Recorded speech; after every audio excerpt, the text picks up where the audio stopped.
Entonces les decía, buen día a todos, hoy es la clase número 12, vamos a trabajar el tema adultez, y estamos reunidos el día 25 de junio, en un horario especial, más temprano, por cuestiones personales de las profesoras, y vamos a trabajar durante toda esta hora, analizando todas las dudas que se les presenten respecto de la adultez.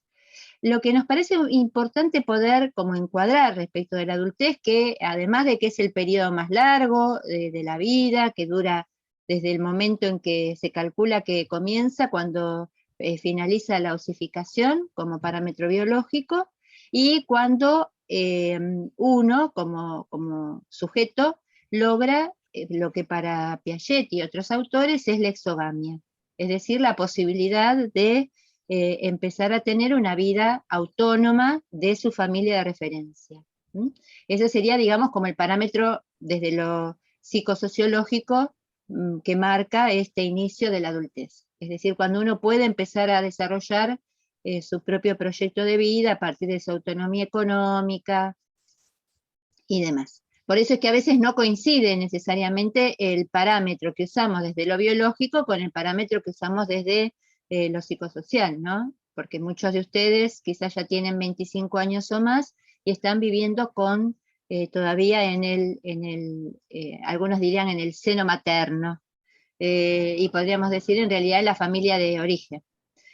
Así que bueno, esos serían como los parámetros para iniciar, y que el parámetro para la finalización de la adultez, que es este periodo tan largo de 40 años, es desde la perspectiva biológica también, los 65 años, que es cuando se empiezan a hacer cada vez más manifiestos los cambios y la disminución de las capacidades intrínsecas, es decir, las capacidades condicionales, coordinativas, mentales y demás. Entonces, en esos 40 años, como son tan largos, en realidad no pasa siempre lo mismo, ¿no? No es que estamos siempre igual. Ese declive que se hace manifiesto a partir de en general, a partir de los 50 años en adelante, se empieza a hacer más manifiesto, pero bueno, hay cambios realmente de funcionamiento a partir de los 65, pasan un montón de cambios. Y por eso nosotros hablamos de 3 etapas. La etapa inicial de la adultez, que es hasta los 35, la etapa media de la adultez, que es hasta los 50, y la etapa de la adultez avanzada, que es de los 50 en adelante. ¿Alguno de los que estuvo ayer quiere compartir con los compañeros cuáles son los dos, digamos, las dos variables que estamos teniendo en cuenta para poder analizar cuáles son esos cambios que se van dando dentro del desarrollo motor? ¿Alguien quiere compartir? Cuando nosotros decimos, bueno, se van dando estos cambios a lo largo de esos 40 años en la adultez. Bueno, ¿qué variables o qué factores fueron, en realidad son factores que se fueron dando dentro, o sea, en uno y en el entorno, para decir que a lo largo de la adultez podemos señalar 3 etapas? ¿Alguno quiere compartir con nosotros? ¿O quiere plantear respecto de lo que dije hasta recién alguna? Ahí está Maximiliano diciendo el descenso de la producción de las hormonas sexuales. Sí, Maximiliano, ese es uno de los factores. Si ¿se acuerdan que nosotros dijimos que íbamos a analizar el desarrollo motor teniendo en cuenta distintos factores, los endógenos y los exógenos? Los endógenos, que son aquellos factores que dependen en general son factores genéticos, que esos factores genéticos, como por ejemplo en el curso que yo estoy desarrollando ahora, que esto es lo importante de poder tener un marco de referencia, por ejemplo, la Organización Mundial de la Salud llama a esos factores endógenos capacidades intrínsecas. Es decir, aquellas capacidades que uno trae y que se van modificando producto de distintas factores. Por ejemplo, en este caso, el factor que nosotros vamos a analizar es la maduración. ¿Qué maduración? La maduración sexual. Entonces, venimos diciendo que la maduración sexual es la que permite comenzar a considerar esta nueva variable en el desarrollo motor, que es el rendimiento motor, y así como fuimos viendo que es posible empezar a pensar en un rendimiento motor a partir de la pubertad, ese rendimiento motor va a alcanzar su máximo desarrollo aproximadamente entre los 25 y los 35 años, y luego, como corolario, como consecuencia, acompañando los cambios que se van dando en la madurez sexual y la disminución de la producción de las hormonas sexuales, tanto femeninas como masculinas, lo que vamos a empezar a ver es un proceso de descenso de la producción de hormonas y por lo tanto un proceso de, primero, de detención del rendimiento motor, es decir, como que el rendimiento motor alcanza una meseta, y luego, junto con el descenso de la producción de hormonas, lo que vamos a empezar a ver es también un descenso, es decir, una menor capacidad de rendimiento motor, tanto de mujeres como de varones. Entonces, ese es uno de los factores, pero ese es un factor endógeno, porque en el encuentro de ayer comentábamos con los compañeros, bueno, ¿se puede hacer algo para que eso no se dé? Sí, en muchos casos, por ejemplo, que no lo comentamos ayer, en muchos casos, más que evitar eso, lo que puede hacer es contrarrestárselo, ¿no? Evitar no se lo puede evitar. Pero sí, por ejemplo, si hay situaciones donde determinados hay toda una corriente médica que plantea que se puede hacer una suplementación de hormonas sexuales, ¿no? Y entonces, por ejemplo, en el caso de las mujeres, se les administra, ya sea como fármacos a través de administración oral o como chips. Ustedes deben haber escuchado que hay, esto estuvo bastante de moda hace 3, 4 años atrás, que por supuesto esto no lo está difundiendo la gente por la calle, pero aparecen figuras públicas, como por ejemplo actrices, o bueno, gente del medio que dice, bueno, yo me implanté un chip de hormonas, ¿no? Eso también existe, y lo que hacen esos chips de hormonas no es que reemplazan el funcionamiento de los ovarios en cuanto a la producción de estrógenos, por ejemplo, en el caso de las mujeres, u hormonas que los hombres puedan tomar como testosterona a partir de fármacos. Lo que hacen es contrarrestar o complementar, pero no es que eso puede reemplazar. Y además, si bien son terapias que están en experimentación, también se sabe que pueden llegar a tener muchísimos efectos adversos, ¿no? Porque justamente el organismo está programado genéticamente para hacer ese declive. Entonces, de la misma manera que si uno toma más hormonas, como en el caso de los fisicoculturistas, si uno toma más hormonas de las que produce el organismo, eso puede tener consecuencias para el funcionamiento del organismo. Si el organismo, llegado el momento del declive, está previsto de que descienda, también puede tener contraindicaciones, o sea, puede tener efectos adversos que alguien se implante un chip con hormonas cuando su organismo dijo, ya está, ya produje todas las hormonas que tenía que producir para tu programa biológico, ¿no? Bien, ese es uno. ¿Cuál es el otro? El otro que es muy importante, porque en ese nosotros, como licenciados en actividad física y deporte, no podemos incidir, ¿sí? En la producción de hormonas sexuales, como es un factor endógeno, nosotros no podemos incidir. Pero hay otro factor que no es endógeno, que es exógeno, que sí es modificable. La involución, sí, la involución del rendimiento motor es el factor que estamos analizando, Cristina. Entonces, estamos analizando, como que en el medio viene la involución del rendimiento motor. Por arriba, como factor endógeno, podemos hablar de esto que dijo Maxi, que es el descenso de la producción de hormonas. Y como complementando, hablamos de un factor endógeno. ¿Cuál sería el otro factor? Tal cual, Mateo, dejar de entrenar, que ese sería como muy específico de aquellos que a lo largo de su vida entrenaron. La actividad física va a ser nuestro medio para contrarrestar eso que pasa. Pero ¿qué es lo que pasa? Que en realidad, más que desde afuera, es esa interacción. No podemos decir que viene desde afuera, es una interacción, ¿no? Puede haber, por ejemplo, les voy a tirar algunas pistas, a ver si... Bien, ahí apareció, Jezabel. El sedentarismo es uno. Vamos a nombrarlo, son todos aquellos factores exógenos porque vienen desde afuera, pero en realidad los que los sufrimos somos nosotros, ¿no? Son todos aquellos factores que ayer mencionamos como factores de riesgo. Voy a compartir esa diapositiva para que la vean, esas dos diapositivas que estamos usando como parámetro, como imagen, para poder acompañar lo que decimos con esa imagen, ¿no? Ayer tomábamos esta diapositiva, miren las diapositivas porque tienen mucha información y les permiten organizar. Hablábamos de esto, ¿no? ¿Se está viendo ahí? Sí. Ayúdenme. Bueno, hablábamos de esto que es, esperen que no me deja ver ahí la imagen, cómo quedamos acomodados. Bueno, fíjense que este sería el factor exógeno, ¿no? Cuando hablamos de factor exógeno, ¿Cuál? el envejecimiento adquirido, lo estoy señalando acá. Fíjense que todo lo que estuvimos hablando es producto de un envejecimiento normal, ¿no? Si vamos a la siguiente, creo que es la que viene después, todo lo que estuvimos hablando recién es esto, ¿no? Hay una disminución, este sería el factor endógeno, hay una disminución paulatina de la producción de hormonas sexuales, que en este momento, si seguimos, vamos a mostrarla, a ver si llegamos, acá, que en este momento, miren esta diapositiva, en este momento, entre el final de la edad adulta media y la adultez avanzada, aquí, entre aproximadamente los 45 y 55 años, fíjense que no es en un momento, no es el botón, ¡ting!, tenés que entrar en la menopausia, ¡ting!, tenés que entrar en el climaterio masculino, no. Es un proceso que también es muy personal, muy personal.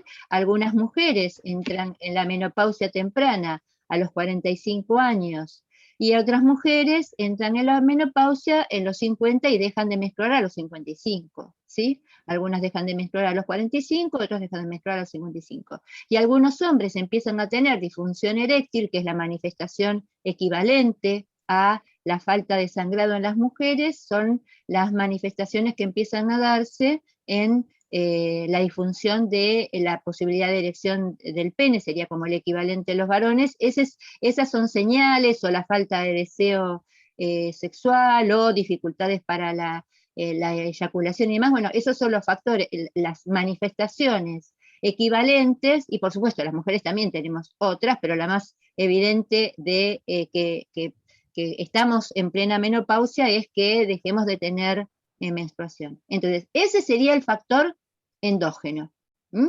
que no se nota en este primer momento, porque hay un mantenimiento relativo, y es más, en los que no entrenen, o en los que entrenen va a haber un mantenimiento relativo, en los que no entrenen van a perder la capacidad de rendimiento motor, y en los que entrenen van a estar en su máximo nivel.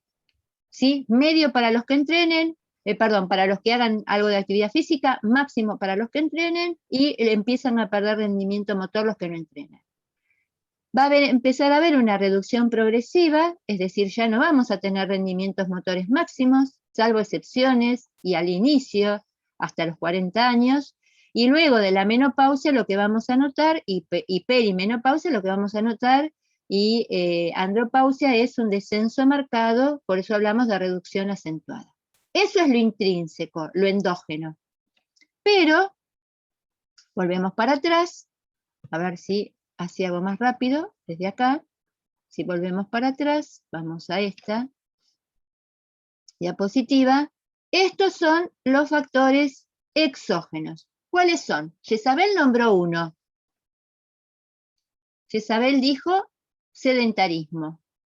¿Cuál es el otro? La hermana del sedentarismo, que la tienen ahí al lado.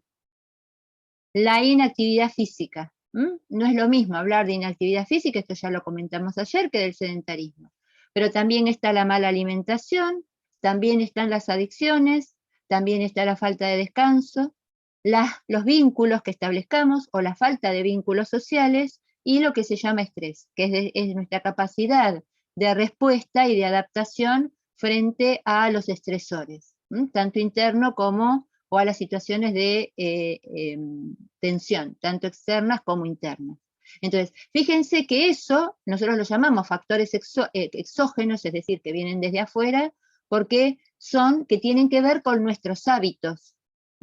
Hábitos, el envejecimiento normal es el que se produce como consecuencia del el descenso de la producción de hormonas. Ese no lo podemos evitar, pero sí podemos evitar el envejecimiento adquirido. ¿Cómo? Con todos los hábitos contrarios a esto, que serían los hábitos que nos ponen o que se manifiestan como factores de riesgo. ¿m? La inactividad y todos estos que nombré recién. ¿Podemos modificar esos hábitos? ¿Podemos incidir sobre esos hábitos? ¿Qué piensan ustedes?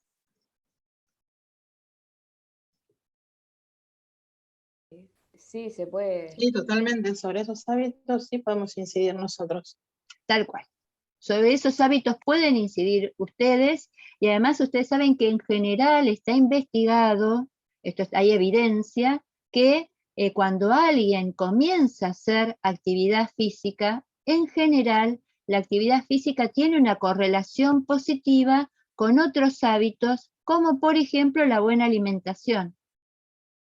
Está comprobado con investigaciones que cuando alguien entra en un plan de actividad física sistemática o de ejercicio físico, ya sea de forma voluntaria o por prescripción médica, en general, si la persona adhiere a esa práctica de actividad física, suele también modificar sus hábitos de alimentación.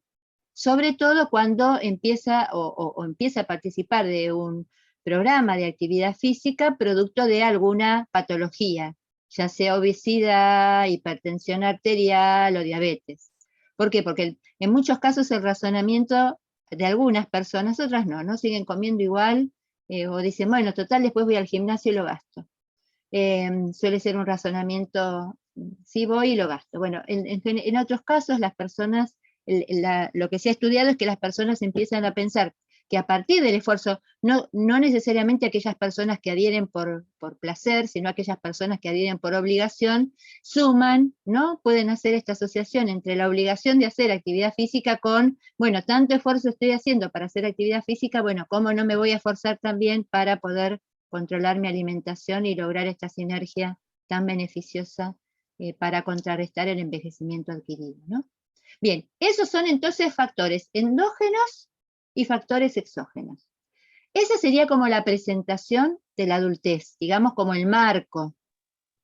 Y otro concepto que es muy importante es que precisamente por la combinación de estos dos factores, sobre todo si pensamos en lo que a nosotros nos atañe como licenciados en actividad física y deporte, que es la práctica de la actividad física y el deporte, uno de los factores fundamentales que va a marcar grandes diferencias es la práctica o no de actividad física.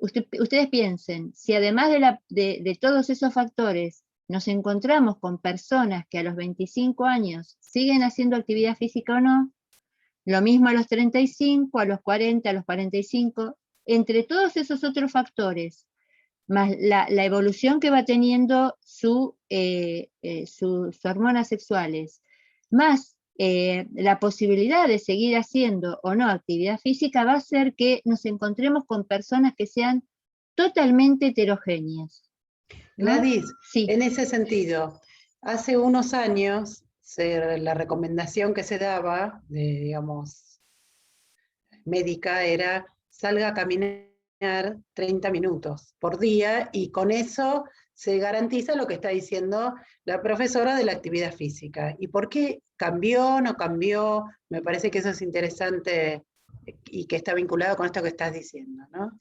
Bueno, ustedes saben que justamente acá alguno en el foro, no recuerdo quién era, que en el foro lo marcó, sobre todo con vieron que en el foro ustedes tenían 3 consignas para trabajar.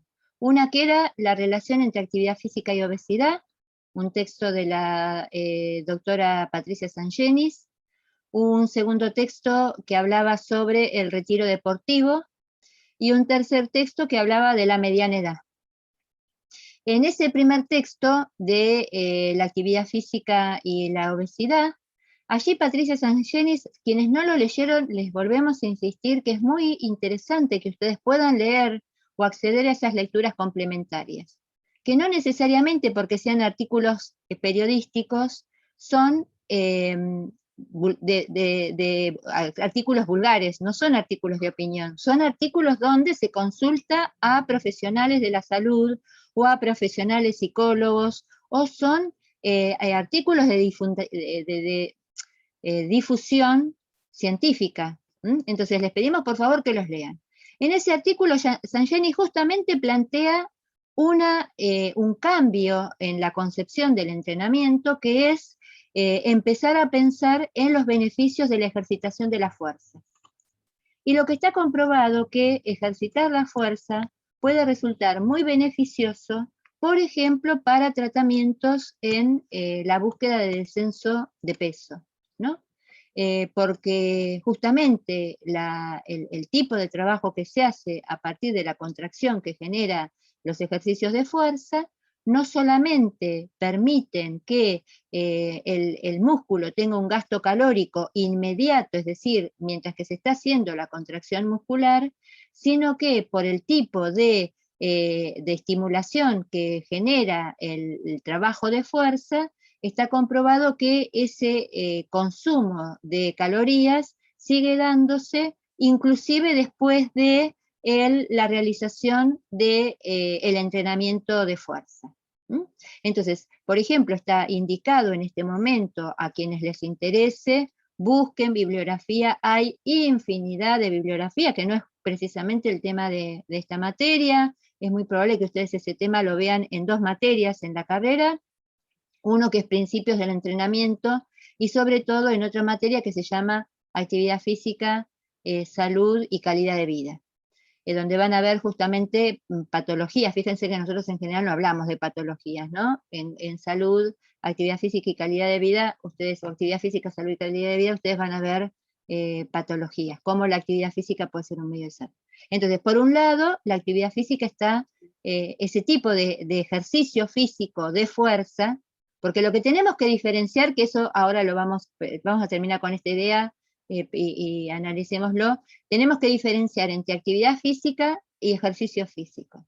Y tenemos que diferenciar también qué tipos de actividad física o de motricidad tenemos, sobre todo que son importantes de analizar a lo largo de la adultez. Y volviendo a lo que estaba diciendo respecto del entrenamiento, de qué tipo de capacidades hay que trabajar, durante muchos años, por ejemplo, mientras que nos formamos, la profesora Almada y yo, en la década del 80 y 90, por ejemplo, en la década a mediados de la década del 80 y fines de la década del 80, estuvo todo el auge del entrenamiento aeróbico, con Cooper, y vieron que inclusive a ustedes les deben haber tomado en algún momento el test de Cooper, en alguna de las instancias donde ustedes hayan hecho actividad física a lo largo de sus vidas, tanto en el ámbito escolar como en el ámbito del deporte de rendimiento, en el entrenamiento. Bueno, se reconocía a la resistencia aeróbica y a la capacidad aeróbica como quizás la capacidad más importante, y la que sí o sí había que entrenar por la importancia del corazón, ¿no? Por la importancia de mantener el funcionamiento cardíaco y el consumo de energía que esto implicaba.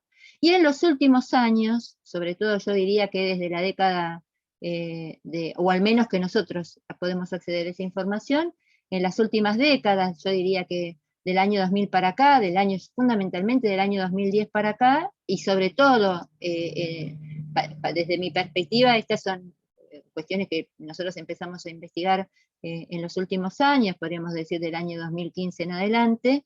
Lo que se empieza a comprobar es la importancia del músculo como órgano, además del corazón como órgano, del músculo como órgano, y de todas las distintas hormonas, o sea, de los distintos, podríamos decir, productos biológicos que el músculo produce, ¿no? Citoquinas, mioquinas, bien, que producen producto como consecuencia de la contracción muscular, y que tienen efectos muy benéficos para el organismo en su conjunto, además del gasto calórico que implica la contracción muscular, ¿no? Por ejemplo, está... Profe, sí. sí, profe, con el profe Yud de Fundamentos hablaba de esto, de la importancia de los ejercicios de fuerza, que muchas veces, como decía Sangeris, no se tienen en cuenta y se priorizan dietas en lugar de hacer la actividad física adecuada para controlar el peso. Y el profesor Yud nos decía en algún momento que lo que usted está planteando, la importancia que tiene mejorar la musculatura, y que aparte de el gasto calórico que esto genera, los beneficios que trae aparte de ayudar en estas etapas, en esta edad, el tema postural y un montón de factores más, Ajá. que no se le da la importancia que debe tener, y por ahí a estas edades se prioriza cuando hay un exceso de peso, el hecho de una dieta, controlar ese tipo de cosas y no hacer ejercicio de fuerzas. Y también se prioriza las actividades cardíacas, todo lo que sea aeróbico. Ujú. Y que realmente se debería hacer por ahí más enfoque en este tipo de actividades de fuerza, que un poco, ayer cuando leía el artículo de la doctora Sangeris, me acordaba de lo que había comentado el profesor Jude en su momento. Bueno, fíjense que por eso, inclusive para Claudio también, porque Claudio está formado, es de nuestra generación, está formado con los mismos conceptos con los que nos formamos nosotros, sobre todo él, que además está especializado en kinesiología, es decir, que viene trabajando con el ámbito de la salud, inclusive con un compromiso mayor que nosotros, ¿no? Y volviendo al tema de la fuerza es importante a lo largo de todo el desarrollo motor, y cada vez se va haciendo más importante a medida que envejecemos, ¿no? Vamos a ver la semana que viene, cuando veamos específicamente la vejez, cómo nosotros, como equipo de investigación, trabajamos con un proyecto que se llama ViviFrail, que plantea un tipo de entrenamiento multicomponente, donde el acento está puesto fundamentalmente en el entrenamiento de la fuerza, ¿no? Y además de la fuerza como capacidad principal, de la resistencia en segundo término, del equilibrio en tercer término y de la flexibilidad en cuarto término, ¿no? En ese orden de importancia. Fuerza, resistencia, equilibrio, que no es una capacidad condicional, sino que es una capacidad coordinativa, pero que es muy importante cuando llegamos a la vejez, justamente para prevenir uno de los síndromes más importantes que se dan en las personas mayores, que son las caídas y la flexibilidad. Y entonces, ¿por qué es tan importante la fuerza? Por esto que dijo recién Celia, por eso que ustedes ya vieron con Jude, por lo que dije antes, por toda la producción de enzimas, hormonas y distintas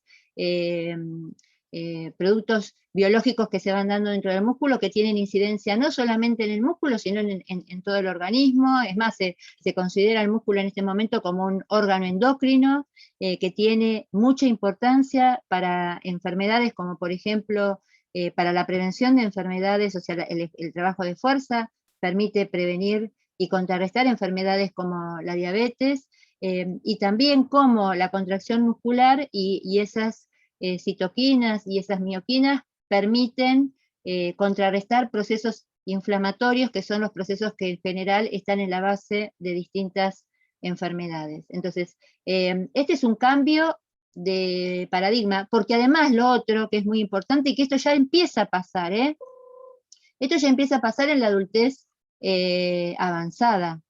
En la adultez avanzada, si uno piensa a partir de los 50 años en adelante, ya hay mucha gente que empieza a tener, a notar el descenso manifiesto de rendimiento motor, por ejemplo, actividades, que este es el otro concepto que tenemos que manejar, ¿no? Ustedes leyeron en el texto que, a diferencia de otras etapas de la vida, del desarrollo motor, nosotros siempre hablamos de actividad física.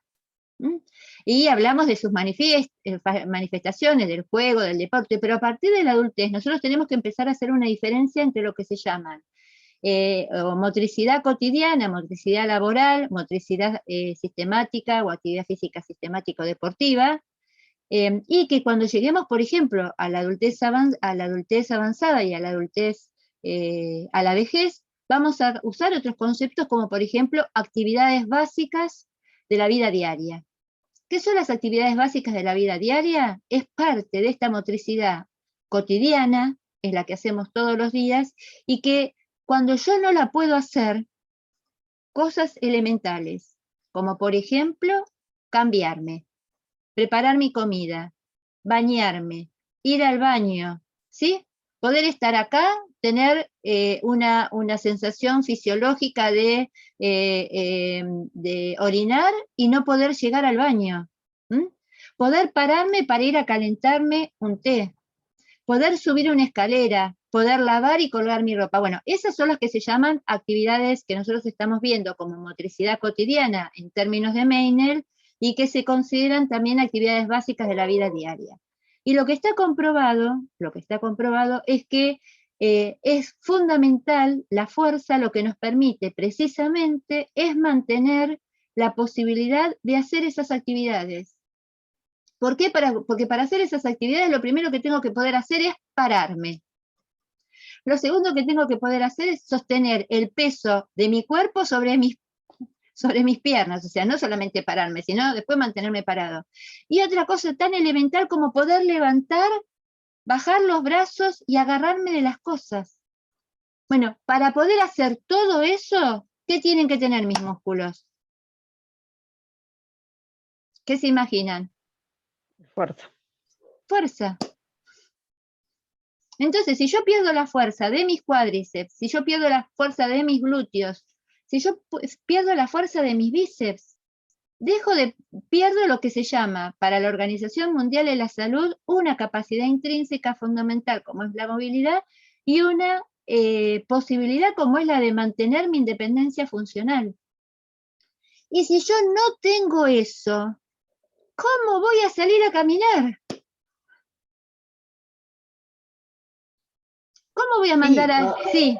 No, Sí. o iba a decir algo, o por ejemplo, personas que no tienen una adecuada tonicidad muscular, pero además se le suma que empieza a tener un deterioro en la osificación, porque hay un avance de la ¿cómo se llama? La osteoporosis, y yo le voy a dar como recomendación que salga a caminar, es un riesgo enorme, ¿sí? Entonces, todo lo que venimos hablando a partir de la pubertad, de la diferenciación, ¿sí? De la heterogeneidad, también, o sea, a medida van pasando los años se acentúa más, es decir, que es más importante poder hacer una evaluación previa en estos casos de cuáles son las condiciones generales que tiene esta persona, ¿no? Para ver si de verdad le va a venir bien caminar 30 minutos por día o lo que tienen que hacer es otro tipo de ejercicio o preparación para que finalmente logre hacer eso, ¿no? Entonces, fíjense ustedes cómo es importante poder mantenerse. Yo creo que como corolario de todo esto que estamos diciendo, lo fundamental es la formación de ustedes no termina cuando egresen de la licenciatura, ¿no? La formación de ustedes, la licenciatura lo que les va a dar es la base conceptual para poder seguir formándose. Si nosotros nos hubiésemos quedado con lo que aprendimos en nuestra formación inicial en los institutos y con lo que se decía en la década del 90, le seguiríamos diciendo a la gente, salga a caminar, salga a correr. Y la realidad es que para lo primero la primera forma de actividad física que uno tendría que ver, o sea, por supuesto, hasta la edad, hasta la adultez media, uno todavía lo que necesita, si alguien llega al gimnasio, lo que necesita es que esa persona venga con una constancia de salud. Vieron que generalmente se lo llama un apto psicofísico, pero en realidad para la medicina y para quienes trabajan con eso se llama constancia de salud, que tiene que estar avalada por un médico, que uno espera que ese médico haya hecho la evaluación correspondiente, ¿no? Ustedes saben que para determinado tipo de actividad y sobre todo se va a prescribir de aquí en más como una exigencia, aunque los gimnasios se resistan, por todas las secuelas que pueda llegar a dejar el COVID, como una de las secuelas del COVID es la miocarditis, es decir, que afecta al músculo cardíaco. Cuando un adulto llega a hacer actividad física, a un gimnasio, a un club o donde sea, tiene que venir con alguna evaluación médica que diga esta persona está, dejar una constancia de salud, que diga esta persona está en condiciones de poder hacer esta actividad. Y de acuerdo al tipo de actividad que va a hacer, en algunos casos sería recomendable pedirle inclusive un electrocardiograma. Pero a medida que vamos avanzando en edad, y esto lo vamos a plantear, por ejemplo, a partir de la adultez avanzada, nosotros deberíamos hacer una evaluación que se llama SPPB, Short Physical Performance Battery, es una batería corta de desempeño físico. Inclusive tomar algunas pruebas para ver riesgos de caídas, porque otro aspecto muy importante que señaló Ceci es, bueno, esta persona sale a caminar y precisamente por su falta de equilibrio, por su falta de ejercitación de las capacidades coordinativas y por su falta de fuerza, es muy probable que esa persona pueda sufrir una caída. Entonces, no es que tan fácilmente uno puede decirle a la persona, vaya y haga. Y tampoco es que llega al gimnasio y yo les doy a todos la misma actividad. Ayer hablamos bastante, les recomendamos que miren, sobre todo el último de los videos, porque justamente una de las cuestiones sobre las que estuvimos conversando es sobre cómo, o sea, qué beneficios puede traer la actividad física y qué puede hacer alguien preparado en actividad física y deporte cuando una persona llega al gimnasio para, viene y dice, bueno, me mandó el médico. ¿Qué hago? Bien, dudas. Continuemos con las dudas. Ya hablamos, ya dijimos, pueden, cuando vamos a volver al concepto de que me parece que no lo terminamos de redondear, las diferencias entre los tipos de motricidad. Fíjense que en la adultez inicial y en la adultez media, en general, una característica que tenemos respecto de nuestro rendimiento motor es que el rendimiento motor que tenemos espontáneamente, inclusive sin entrenamiento, nos permite seguir haciendo las actividades de la vida diaria y la actividad laboral. Es decir, que aunque no entrenemos, la reserva funcional que tenemos hasta los 50 años, a menos que uno tenga una patología muy importante, un sobrepeso muy importante, una patología ósea muy importante, en general la gente va a poder seguir haciendo la actividad cotidiana y la actividad laboral. Y donde vamos a notar grandes diferencias es en la actividad física sistemática, ya sea deportiva o que la gente vaya a hacer ejercicio físico o algún tipo de práctica de actividad física. Pero a partir de la adultez avanzada, vamos a notar que producto de ese descenso endógeno de las hormonas y producto de la acumulación de los factores de riesgo, ya en algunos casos nos vamos a encontrar con personas a partir de los 50 años que ya tengan dificultades para caminar, para hacer las actividades de la vida diaria, para poder ir a comprar, por ejemplo, en este curso que estoy haciendo decían, bueno, un parámetro, ¿no? La persona sale a comprar y tiene que volver con 4 kilos, ¿sí? 2 kilos en 2 bolsas con 2 kilos en cada una de las bolsas. O en una bolsa 3 kilos y en la otra bolsa 2 kilos.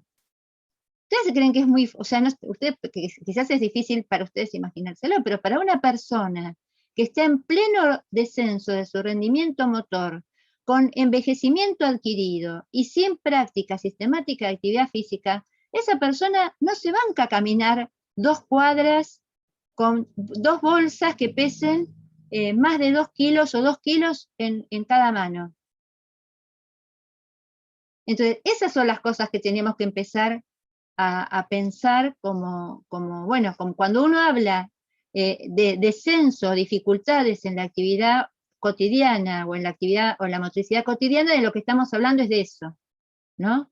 O de alguien, ahí te doy la palabra, Rocío, o de alguien que tiene que subirse a un banquito para agarrar algo que está en el último estante de la alacena, ¿no? O para alguien que tiene que subir una escalera y mantenerse seguro en la escalera para sacar las hojas de la canaleta.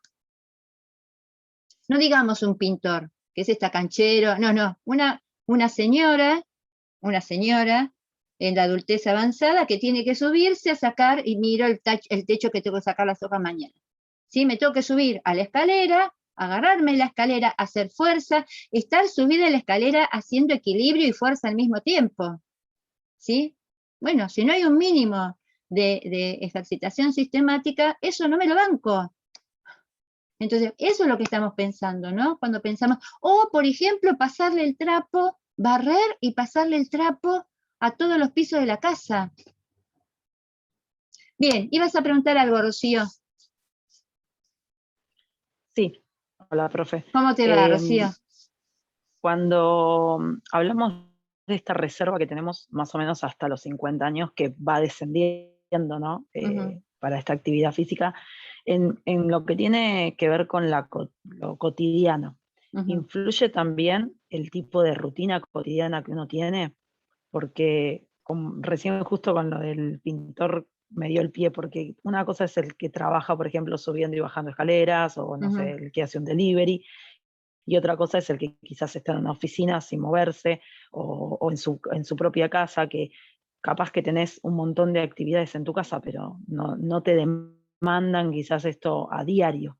Esa reserva se desciende más rápido en aquellas personas que tienen no sé, una vida cotidiana más tranquila o sedentaria, o sabemos que siempre llegan a ciertos años con cierto nivel ya estable, digamos.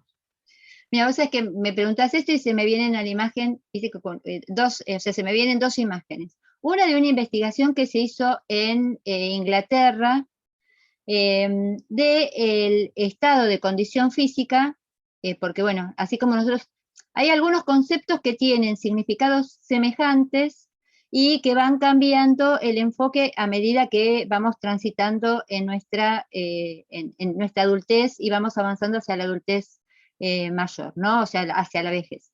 Por ejemplo, un concepto que se usa mucho en el campo de la actividad física y el deporte es el de condición física, que es poder tener esto, ¿no? Poder tener una condición física es poder tener un buen desarrollo, como la palabra lo dice, de las capacidades condicionales. Condición física, buena condición de las capacidades físicas, de las capacidades condicionales. Bueno, esta condición física, este concepto de condición física, que en general suele ser muy utilizado en el campo de la actividad física y el deporte, y que es como la base para el desempeño de cualquier deporte, que es justamente lo que lleva a cabo el preparador físico, ¿no? Cuando uno piensa en el preparador físico, es aquel que mantiene la condición física del equipo. Y qué es lo que un poco uno quiere mantener a lo largo de su adultez para estar, digamos, estar en estado, estar en forma. Bueno, ese concepto, a medida que avanzamos hacia la vejez, a la adultez avanzada y a la vejez, es un concepto que empieza, un concepto que se usa en el campo de la medicina, por ejemplo, que es el que usa la Organización Mundial de la Salud para ver como parámetro de envejecimiento saludable, es el de capacidad funcional. La capacidad funcional tendría implícita, por ejemplo, la condición física, que es esta posibilidad de tener en forma tus capacidades condicionales.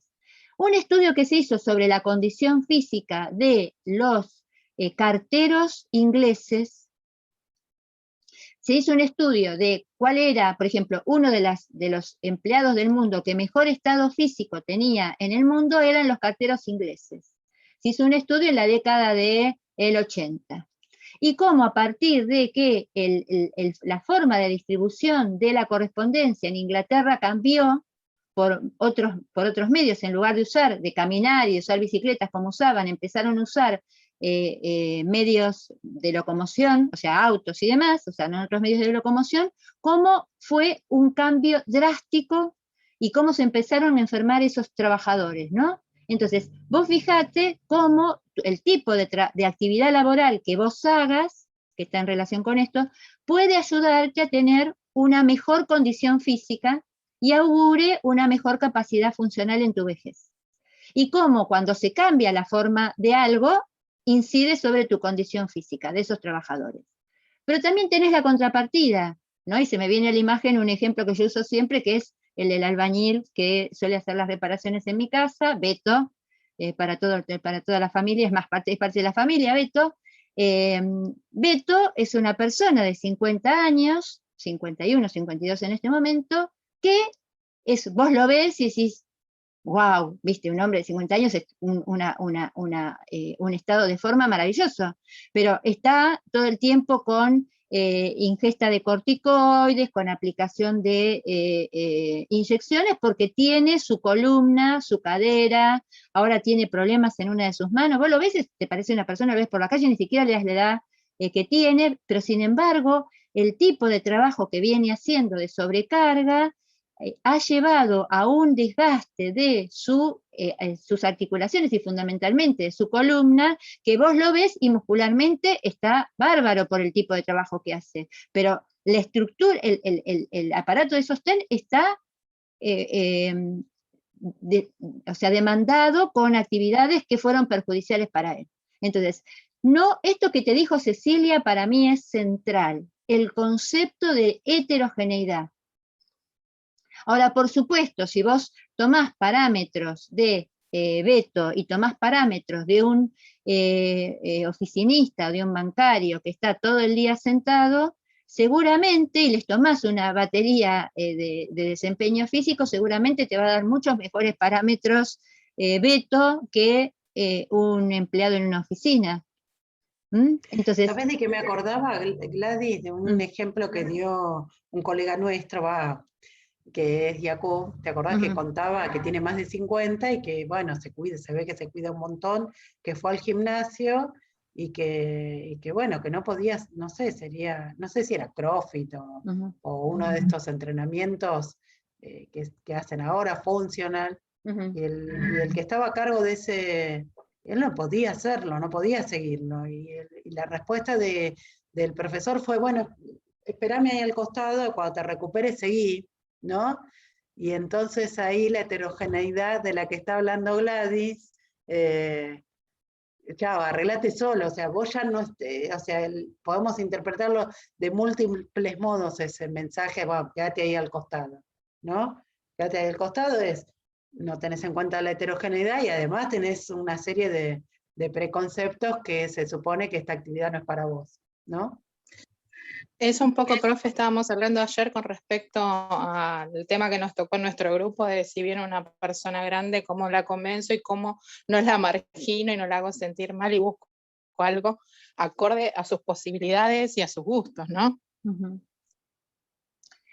Bien, en eso estamos. Y un concepto que es, por eso, otro concepto, de la misma manera que venimos hablando, de factores endógenos, factores exógenos, todo eso da como resultado esto que estamos planteando, que es la heterogeneidad interindividual.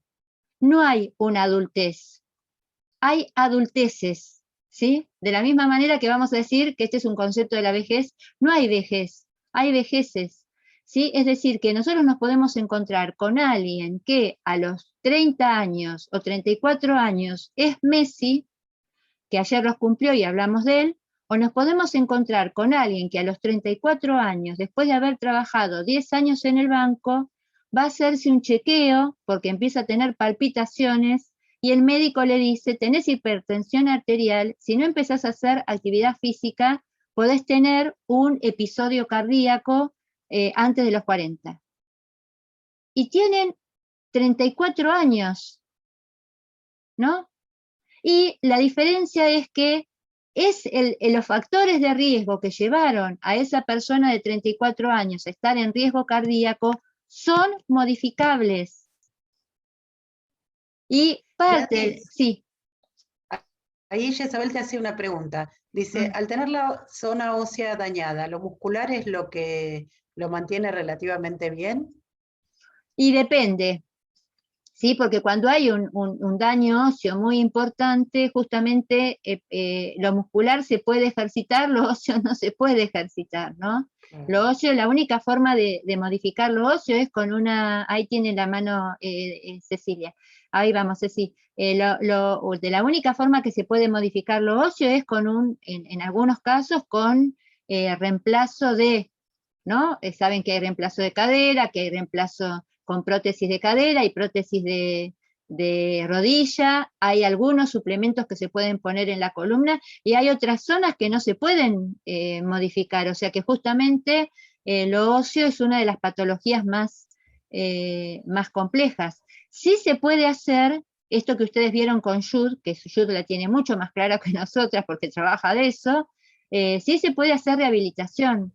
El debilitamiento muscular es el que lleva en muchos casos a un mal uso de las articulaciones. Por ejemplo, ustedes saben que muchas patologías de la columna vertebral se pueden modificar y se puede calmar el dolor con ejercitación que compense. Ustedes saben que nuestros músculos son cinchas que van compensando la postura de las vértebras y de las articulaciones. Entonces, si uno tiene debilidad abdominal y tiene dolor lumbar, seguramente eso se podrá, en alguna medida compensar. Si uno tiene problemas en las cervicales, podrá hacer ejercicios para que lo relajen, o si uno tiene problemas en la rodilla, podrá hacer ejercicios con el cuádriceps para que fije, que es uno de los fijadores de rodilla. Entonces, que no es mi especialidad, hay ejercicios, hay trabajos de rehabilitación que se pueden hacer. Ahora, cuando un hueso está dañado, ¿no? Entonces, bueno, es importante poder tener en cuenta estas cuestiones. Vamos a la pregunta de Cecilia. Vayan pensando en alguna pregunta más, porque vamos a ir redondeando. Cecilia, piensen la duda que les queda, que la tienen ahí para que podamos aclararla y ir terminando con la clase de hoy. Cecilia. Sí, este concepto que da de heterogeneidad.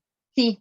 General de la etapa de la adultez, o sea que también abarca todo lo que es el desarrollo sociomotriz y las habilidades socioafectivas y las habilidades motrices.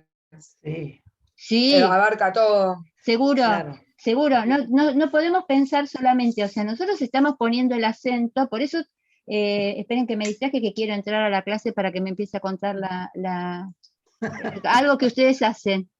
Estoy abriendo la clase en la no enseñen malos hábitos. No, profe, jamás seríamos incapaces de hacer semejante cosa. Lo estamos aprendiendo de usted. Claro, estoy para que me empiece. No, ustedes que está mal que esto quede grabado, pero no saben el nivel de exigencia que tiene el curso. O sea, toman asistencia, no es como nosotros que pensamos que ustedes tienen que estar, y bueno, y me parece bien, porque es un curso donde estar es importante, ¿sí? Nosotros sabemos que los que no están acá es porque no pueden, pero estar es importante. Y cuando uno se anota en un curso, se espera que uno, como en este caso, esté, ¿no?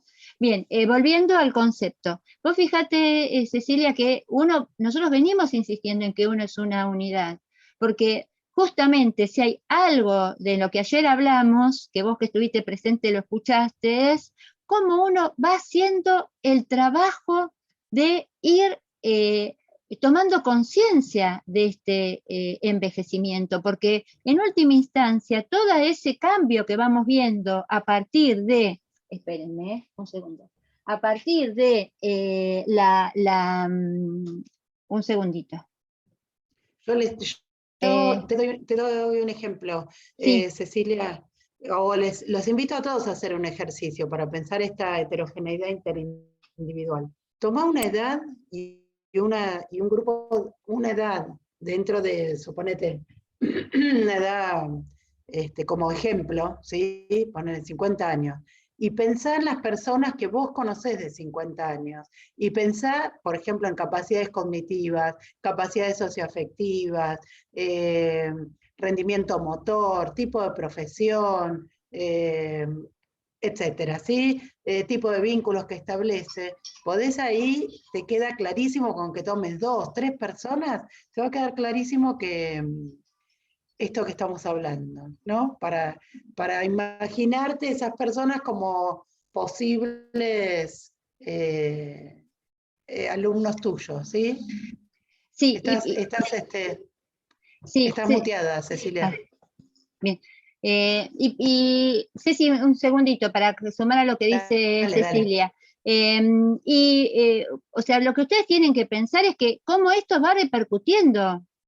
Esto que ayer el compañero decía, bueno, no entiendo, ¿no? Bueno, ¿cómo va repercutiendo? Ir tomando conciencia de que este declive se va produciendo en nosotros. Y justamente en eso también pueden trabajar ustedes, ¿no? ayudar a que las personas vayan tomando conciencia, que seguramente hay muchos declives que se van dando, pero que también hay muchas posibilidades. No es que envejecer es no poder seguir moviéndose. O esto que también planteaba ayer Daniel, de bueno, la dificultad que tiene alguna gente que puede seguir haciendo actividad y que sigue creyendo que puede seguir haciendo todo aún, o sea, no reconocer, más allá de que pueda seguir haciendo, no reconocer las limitaciones o los cuidados que va a tener que tener. Bueno, esto es parte de pensar a la persona como una unidad. Te escuchamos, Cecilia, vos ibas a preguntar algo. ¿No? Ah, no, pensé No, esto que, no, con lo que decía Cecilia también es como que al darme el ejemplo de decir, bueno, poné 3 personas allegadas que estén pasando por una situación similar o no, porque esto es lo que detalla, digamos, el momento de la vida, esta heterogeneidad, y pasa. Doy el ejemplo de mis 2 papás, antes de entre los 50 y los 55 años, los 2 tienen reemplazo de cadera, por esto de ser sedentario, por esto de... Entonces, sí, tengo un montón de ejemplos con respecto a esto, así como también tengo uno de mis padrinos que hizo actividad física toda su vida y ahora está cursando los 60 y pico de años y está bárbaro, está genial. No, eso. Sí, y lo importante, ¿sabes qué? Es cómo cada uno de ellos, esto que yo te decía, ¿no? Cómo esto que Ceci te planteaba, bueno, mucha heterogeneidad, e inclusive heterogeneidad en uno, porque a medida que ese es el otro concepto que ustedes tienen que trabajar, ¿no? El de heterogeneidad intraindividual. Cómo uno puede seguir teniendo mucho desarrollo de una de las capacidades condicionales y tener muy limitada otra capacidad condicional. Y que quizás eso es distinto a lo que venía haciendo previamente en uno. Entonces, cómo uno va reconociendo esos cambios, cómo uno va aceptando que como llegue a la vejez, no solamente va a ser producto de ese descenso de las hormonas que no lo va a poder evitar, pero que sí hay otras cosas que son modificables y que pueden seguir garantizando tu calidad de vida. Y que no hay que pelearse y decir, ¿cómo me está pasando esto? No, hay que reconocer, me está pasando esto. Bueno, ¿y qué puedo hacer? ¿Cuántas cosas puedo hacer para poder sobrellevar esto, para poder seguir disfrutando? Ese es el concepto, me parece que esto es central para poder entenderlo como licenciado en actividad física y deporte, y si no hay más preguntas que podamos ir terminando la clase con esta idea, ¿no? ¿Saben cómo define la Organización Mundial de la Salud el envejecimiento saludable? Lo comenté ayer y lo voy a seguir diciendo porque para nosotros es central. La Organización Mundial de la Salud dice que un envejecimiento saludable que ya se da en este momento, porque un adulto avanzado está a un paso de empezar a ser considerado un viejo. Es más, en la Argentina, una persona que tiene más de 60 años ya está considerado un adulto avanzado o un adulto mayor. Si uno piensa en el envejecimiento saludable, la organización dice, un envejecimiento saludable es poder preservar la capacidad funcional, es decir, la capacidad de seguir haciendo cosas, que te permita seguir haciendo aquello que es importante para vos. Entonces, estar saludable no es no tener esto, no tener hipertensión, no tener diabetes, que de hecho, si tuviste hábitos no saludables, es muy probable que llegues a la vejez, además porque tus órganos van teniendo un declive, que llegues a la vejez con esas patologías. Pero que a pesar de esas patologías, que vos vas a seguir haciendo algo para poder contrarrestarlo, puedas tener una capacidad funcional que te permita seguir disfrutando de lo que te gusta. ¿Qué te gusta? ¿Ir a caminar? ¿Qué te gusta? ¿Ir al cine? ¿Qué te gusta? ¿Jugar con tus nietos? ¿Qué te gusta? Bueno, que vos puedas seguir haciendo aquello que te gusta y valiéndote por vos mismo. Es decir, que vos puedas seguir teniendo una independencia funcional. Y para eso no hay secreto. Sí. Gladys, son las 9:05, yo Sí. me tengo que retirar. Bien, Maximiliano hace una pregunta que yo no creo que no llegamos tampoco a responderle, pues dice, con respecto al trabajo práctico de síntesis, en la adultez, ¿cómo podemos completar las columnas que no están en la guía, como táctica, juego, cuerpo-espacio, tiempo, bien. maduración? Vamos a hacer una cosa, Maxi. La semana que viene, que es nuestra última clase, y con esto cerramos, la semana que viene, que es nuestra última clase, vamos a trabajar viendo, porque en realidad la vejez no es un cambio drástico, la vejez es cómo se va acentuando esto que vinimos viendo en la adultez avanzada. Entonces, lo que vamos a hacer es considerar vejez y tomar el trabajo práctico de síntesis para completar lo que nos viene faltando, que son las celdas de adultez y las celdas de vejez. Así que vos pensalo, Maxi, para la semana próxima, y la semana próxima todos juntos en alguno de los dos encuentros, o el del jueves o el del viernes, lo completamos. Ustedes vayan avanzando, si pueden, compartan en el grupo de Facebook, de WhatsApp que tienen, cómo completarían, y juntos la clase próxima lo analizamos. Bien, ¿algún otro comentario? Así como la profe se va a vacunar, el que todavía no está inscripto se registra, ¿sí? La profe la semana que viene nos va a traer sus 2 firmas. El que no esté inscripto se registra, y ahora que viene el fin de semana, por favor, como les decimos siempre, cuídense, cuidémonos. Me cuido, te cuidás y nos cuidamos. Gracias por acompañarnos. Yo entro al curso, la profe se va a vacunar. Nos vemos la semana que viene. Gracias. Gracias, profe. Buen fin de semana. Hasta la semana que viene.